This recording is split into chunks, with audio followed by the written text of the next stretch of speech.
Good morning class.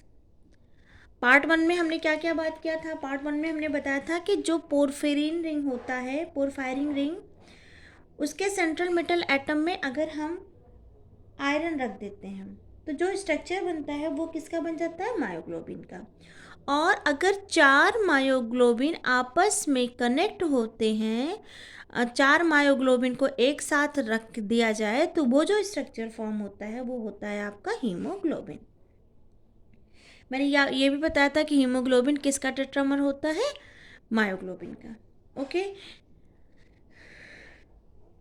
Myoglobin के structure में मैंने बताया था कि जो आयरन होता है वो 6 कोऑर्डिनेट स्टेट में रहता है, जिसमें से 4 जो होते हैं वो नाइट्रोजन के साथ जुड़े होते हैं। एक को हम और वाटर से और दूसरे को हम इमिडाजोल से जोड़ देते हैं।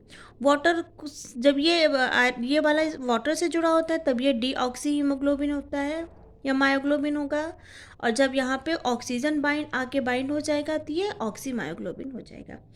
ठीक। ये भी बताया था कि ये जो चारों मायोग्लोबिन आपस में कनेक्ट होकर हीमोग्लोबिन का स्ट्रक्चर फॉर्म करते हैं, ये सॉल्ट ब्रिज के थ्रू कनेक्ट होते हैं। और यहाँ पे ये जो सॉल्ट ब्रिज फॉर्म होता है ये प्रोटीन में जो एसिडिक और बेसिक ग्रुप होता है उसकी वजह से फॉर्म होता है। अब हम बात करते हैं oxygen transport and storage in vertebrates. Okay. Oxygen transport and storage in vertebrates में कौन कौन इसको ट्रांसपोर्ट और स्टोर करता है ऑक्सीजन को? मायोग्लोबिन और हीमोग्लोबिन। ठीक है। मायोग्लोबिन ऑक्सीजन से बाइंड हो रहा है कि नहीं बाइंड हो रहा है उसके बिहाफ पे दो तरह से होते हैं। एक होता है डीऑक्सी मायोग्लोबिन और एक होता है ऑक्सी मायोग्लोबिन। यहाँ पे आयरन को मैंने बताया 4 पायरोल रिंग से जुड़े होते हैं, नाइट्रोजन से कनेक्टेड होते हैं। कोऑर्डिनेशन स्टेट इसका 6 होता है, कोऑर्डिनेशन नंबर, इसलिए यहाँ पे एक प्रोटीन से जुड़ा होता है और यहाँ पे ये वाटर से जुड़ा होगा। यहाँ पे मैंने बताया कि जो आयरन का ऑक्सीडेशन स्टेट है वो सेकंड है। जब आयरन अपने सेकंड ऑक्सीडेशन स्टेट में रहेगा तो ये हाई स्पिन का होगा। ठीक है। अगर हम इसका कॉन्फ़िगरेशन देखें तो क्या हो जाएगा? T2Z4 EZ2, मतलब T2Z में 4 इलेक्ट्रॉन और EZ में 2 इलेक्ट्रॉन। अब देखो यहाँ पे इलेक्ट्रॉन क्या है? अनपेयर्ड है। अनपेयर्ड इलेक्ट्रॉन होंगे तो जो हमारा ESR स्पेक्ट्रम होगा वो क्या होगा? एक्टिव होगा। ओके। और अनपेयर्ड इलेक्ट्रॉन की वजह से ये कैसे हो जाएंगे? पैरामैग्नेटिक नेचर के। आयरन 2+ की बात करें तो टोटल कितने इलेक्ट्रॉन हो जाएंगे? D6। तो यहाँ देखो T2Z में टोटल 4 इलेक्ट्रॉन और EZ में 2 इलेक्ट्रॉन आएंगे। T2Z में भी अनपेयर्ड इलेक्ट्रॉन है और EZ में भी अनपेयर्ड इलेक्ट्रॉन है। लेकिन अगर हम ऑक्सी हीमोग्लोबिन की बात करें, सॉरी, ऑक्सी हीमोमायोग्लोबिन की बात करें तो इसमें आयरन जो होता है, देखो आयरन अब यहाँ पे वाटर हटके क्या आ रही है? ऑक्सीजन से बाइंड हो रहा है, तो ये ऑक्सी मायोग्लोबिन का स्ट्रक्चर बन जाता है। यहाँ पर भी आयरन जो है सेकेंड ऑक्सीडेशन स्टेट में होता है, लेकिन इसकी जो स्पिन होती है वो लो स्पिन की होती है। लो स्पिन की होने की वजह से अब यहाँ पे जो कॉन्फ़िगरेशन आएगा T2G6 और EZ0 हो जाएगा।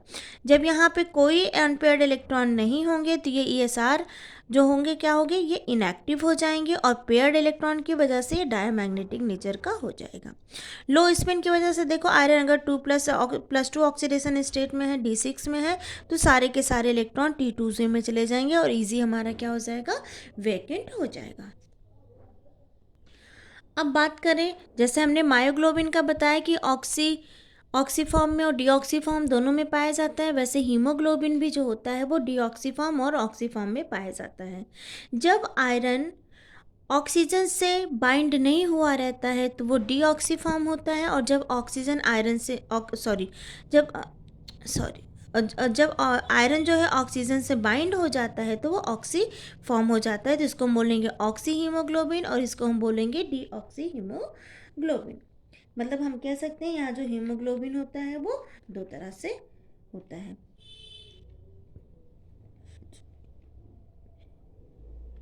डीऑक्सी हीमोग्लोबिन जब ऑक्सीजन से बाइंड नहीं होता तो यहाँ पे जो आयरन का ऑक्सीडेशन स्टेट है वो सेकेंड होता है। और ये जो क्रिस्टल फील्ड स्टेबलाइजेशन एनर्जी होती है इसमें, इनकी crystal field stabilization energy low होगी।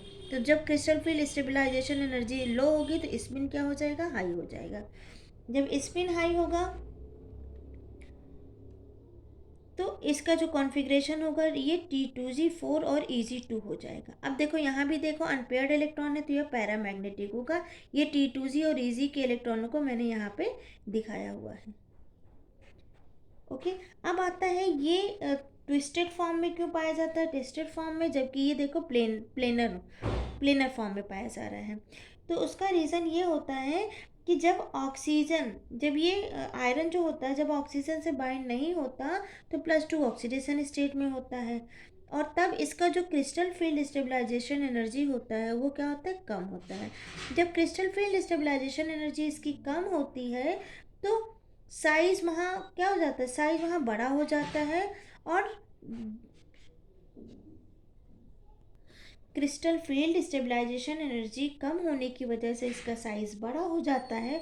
और जब ये साइज़ बड़ा हो जाता है तो ये जो आयरन होता है ये इसमें फिट नहीं हो पाता, और जब इसमें ये फिट नहीं हो पाता तो वो आउट ऑफ प्लेन चला जाता है, और जब ये आयरन आउट ऑफ प्लेन चला जाता है तो इसी को हम बोलते हैं टेस्टेड फॉर्म। जबकि इसमें क्या होता है कि जो क्रिस्टल फील्ड स्टेबलाइजेशन एनर्जी होती है वो कम होती है, और कम होने की वजह से स्पिन लो होती है और साइज इसका छोटा होता है। ये आसानी से इसमें क्या हो जाता है, आसानी से यहाँ के प्लेन में बैठ जाता है। तो आई होप आपको ये स्ट्रक्चर समझ में आया होगा। मायोग्लोबिन और हीमोग्लोबिन के बाद आता है ऑक्सीजन ट्रांसपोर्ट इन इनवर्टिब्रेट्स, जिसको हम दो कैटेगरी में डिवाइड कर सकते हैं, हीम एरिथ्रिन और हीम साइनिन। ठीक है, हीम एरिथ्रिन क्या होता है, hemerythrin is a non heme या नॉन पोरफायरिन, और ये इसमें जो आयरन होता है वो सेकेंड ऑक्सीडेशन स्टेट में होता है। ये मरीन इनवर्टिब्रेट्स में प्रेजेंट होते हैं और कंसिस्ट 8 सब यूनिट्स।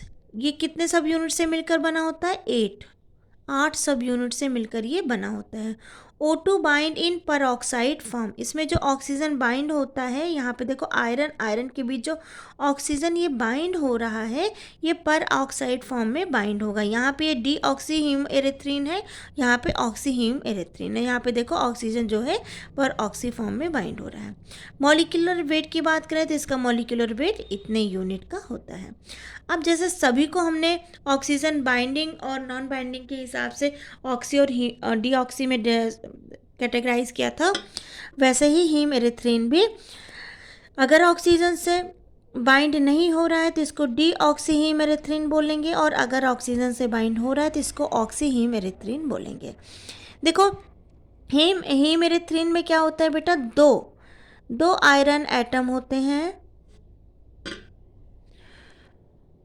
और यहाँ पे जो आयरन है यहाँ पे देखो 3 हिस प्रोटीन है और यहाँ पे 2 ही हिस प्रोटीन है, जिसकी वजह से इस वाले आयरन का ऑक्सीडेशन स्टेट 3 होता है, जबकि इस वाले आयरन का ऑक्सीडेशन स्टेट क्या होता है, 2 होता है। और यहाँ पे ये दोनों ब्रिजिंग से जुड़े होते हैं। क्लियर। यहाँ पे इसका जो कोऑर्डिनेशन नंबर हो जाए, ऑक्सीडेशन स्टेट इसका सेकेंड ही होता है, लेकिन यहाँ पे इस आयरन का जो कोऑर्डिनेशन नंबर होता है वो 5 होता है, जबकि इस आयरन का जो कोऑर्डिनेशन नंबर होता है वो कितना होता है, 6, क्योंकि यहाँ पे 3 ये जुड़े हैं और 3 ये जुड़े हैं तो इसलिए 6 है। यहाँ पे ये 1 2 3 4 और 5, इसलिए इसका कोऑर्डिनेशन नंबर 5 होता है। अब यहाँ पे जो आयरन होता है बेटा, आयरन ऑक्सीडेशन नंबर कितना होता है, सेकेंड ऑक्सीडेशन स्टेट में होता है तो D6 हो जाएगा। तो D6 होगा और ये हाई स्पिन में होता है, तो हाई स्पिन में अनपेयर्ड इलेक्ट्रॉन हो जाएंगे, क्योंकि हाई स्पिन में D6 में क्या हो जाएंगे, अनपेयर्ड इलेक्ट्रॉन। जब अनपेयर्ड इलेक्ट्रॉन होंगे तो मैंने बताया था ये क्या होते हैं, ESR इनएक्टिव हो जाते हैं। ठीक। अब यहाँ पे क्योंकि ये अनपेयर्ड इलेक्ट्रॉन थे तो इसको होना चाहिए था पैरामैग्नेटिक, लेकिन ये डायामैग्नेटिक हो जाता है। उसका रीज़न क्या होता है,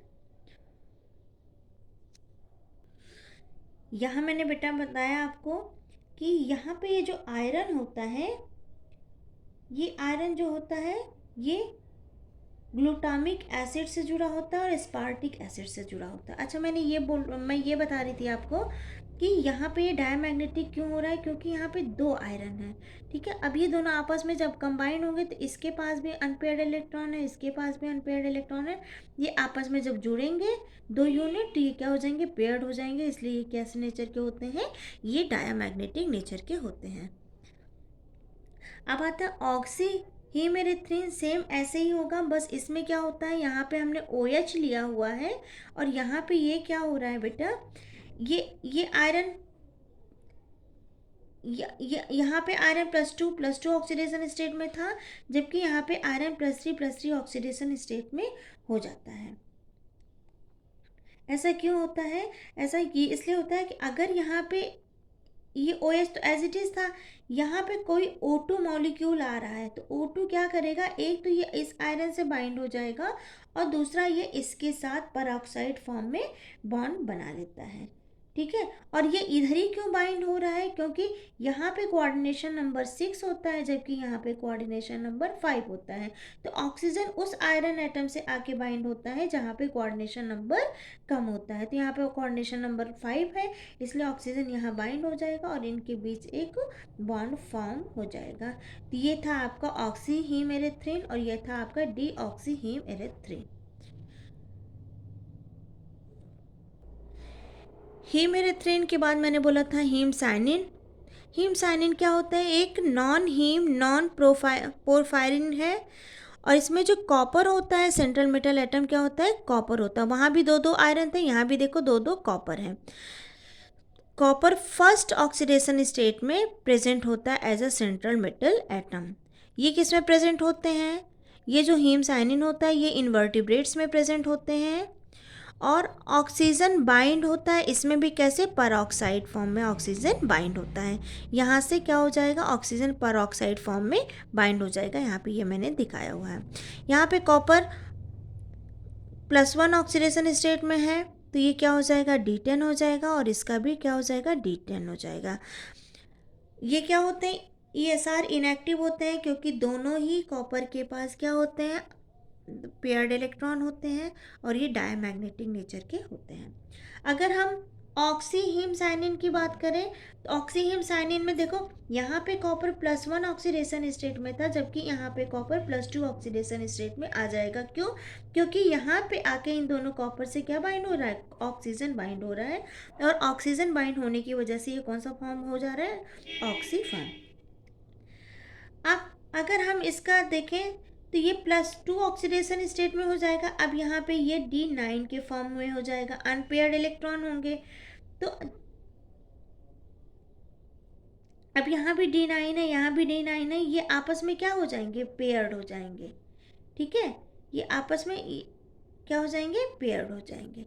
तो जब ये पेयर्ड हो जाएंगे तो ये भी कैसा नेचर शो करेंगे, डायमैग्नेटिक नेचर शो करेंगे। तो आज अभी इस लेक्चर में हमने क्या क्या पढ़ा, इस लेक्चर में हमने पढ़ा मायोग्लोबिन और मायोग्लोबिन के 4 यूनिट को आपस में मिक्स कर देंगे तो क्या बन जाता है, हीमोग्लोबिन।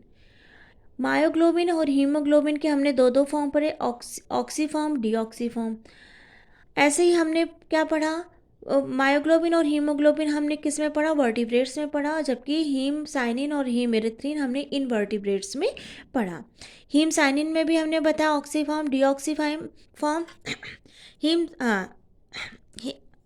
हीम साइनिन में जो सेंट्रल मेटल एटम होता है वो कॉपर होता है और 2 कॉपर जुड़े होते हैं, ठीक है।